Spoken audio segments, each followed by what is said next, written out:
구독은 하셨나요? 구독하시면 올해 한 해도 좋은 일이 가득하실 거예요.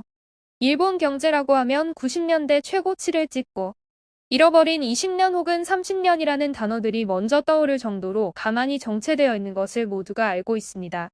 하지만 최근 일본의 여러 분야가 이미 한국에게 추월당했으며 한국을 따라해야 한다는 소리가 일본 내부에서 자주 나오고 있습니다. 도대체 한국인에게는 죽어도 지기 싫어하는 일본이 어떤 상황이길래 이런 소리들이 내부에서 자주 나오는지 한번 알아보겠습니다. 일본의 경제 침체는 1990년 중반부터 계속되었지만 실질적으로 침체가 가속된 가장 큰 이유는 전 총리인 아베 신조의 아베노믹스로 많은 사람들이 평가하고 있습니다. 아베노믹스는 금융 완화 정책으로 엔의 가치를 낮추는 엔저 정책입니다. 엔의 가치가 하락하면 반대로 외화의 가치가 올라서 일본 내부에서 수출을 하는 사람들에게 유리합니다. 간단한 예시로 원래 1달러로 100엔이 교환이 가능한 상황에서 엔의 가치가 10% 하락하면 1달러로 110엔이 교환이 가능해집니다. 이러면 일본에서 수출하는 입장에서 같은 물건을 팔아도 더 큰 이익을 벌게 되는 효과를 받습니다. 하지만 문제는 여기서부터 나타났습니다. 지난 10년이라는 시간 동안 이어져온 아베노믹스 정책 기간 동안 같은 일을 하고 더 많은 이익을 가져간 일본 기업들이 이익을 노동자들의 임금 향상이 아닌 기업 이득으로 돌렸기 때문입니다. 노동자들의 임금이 늘지 않은 만큼 달러로 환산되는 GDP는 당연히 낮게 나타났습니다. 일반적으로 경제가 침체에서 탈피하는 것은 기업들의 끊임없는 기술 혁신 등을 통해 생산성을 높이는 것밖에 없습니다. 하지만 엔저 정책으로 쉽게 이익을 얻은 기업들은 이런 기술 혁신 등을 등한시하였고 결국 끊임없는 경제 침체를 겪게 된 것입니다.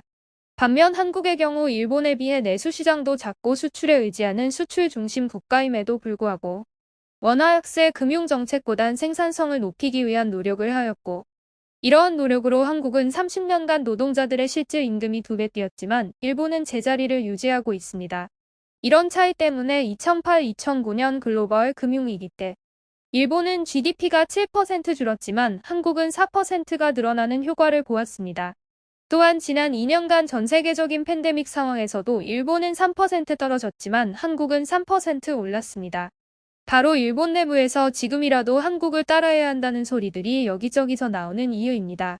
기업 디지털 기술 활용도 지표를 보아도 한국이 25위, 일본은 58위로 차이가 많이 납니다. 노동 생산성을 보면 일본은 1995년 미국의 71% 수준이었지만 현재는 63%로 하락하였습니다. 반면 1970년 미국의 10%에 불과한 한국의 노동 생산성은 2020년 58%까지 따라왔습니다. 이외에도 여러 지표들이 가리키는 방향성들이 세계의 많은 언론과 학자들이 실질적 경제 규모조차 한국이 곧 일본을 넘어설 것이라는 예측이 나오는 이유입니다. 한국이 일본에게 정말 죽어도 지기 싫어하는 것처럼 일본에서도 한국에게 정말 죽어도 지기 싫어하는데요. 그럼에도 불구하고 일본 내부에서 경제를 논하는 많은 사람들이 지금이라도 한국을 따라가야 한다며 이야기하는 상황에 한국인으로서 자부심을 느끼고 전쟁 후 아무것도 없이 가난한 나라이던 한국에서 이런 자부심을 가질 수 있도록 부유한 한국을 만들어주신 저희의 어머니 아버지 세대 그리고 지금의 대한민국을 만드는 데 기여해주신 모든 세대들 현재도 땀 흘리고 있는 모든 분들의 노고에 다시 한번 감사한 마음을 가지며 마치겠습니다. 이상 대한홍익이었습니다. 감사합니다.